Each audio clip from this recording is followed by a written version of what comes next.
The Christmas Truce was a series of widespread but unofficial ceasefires along the western front of World War I around Christmas 1914. The Christmas Truce occurred during the relatively early period of the war, month 5 of 51. Hostilities had entered somewhat of a lull as leadership on both sides reconsidered their strategies following the stalemate of the race to the sea and the indecisive result of the First Battle of Ypres. In the week leading up to the 25th, French, German, and British soldiers crossed trenches to exchange seasonal greetings and talk. In some areas, men from both sides ventured into no man's land on Christmas Eve and Christmas Day to mingle and exchange food and souvenirs. There were joint burial ceremonies and prisoner swaps, while several meetings ended in carol singing. Men played games of football with one another, giving one of the most memorable images of the truce. Peaceful behavior was not ubiquitous. Fighting continued in some sectors, while in others the sides settled on little more than arrangements to recover bodies.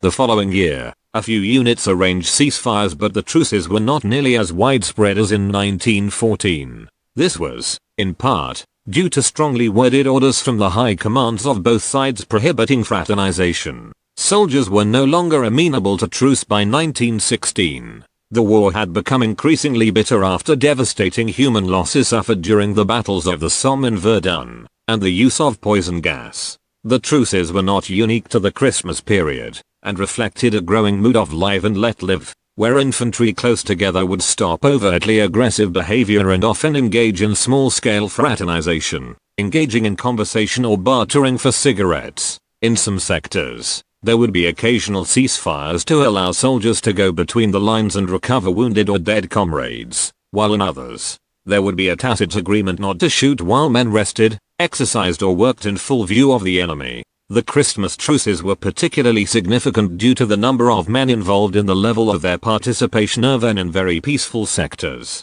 Dozens of men openly congregating in daylight was remarkable and are often seen as a symbolic moment of peace and humanity amidst one of the most violent events of human history.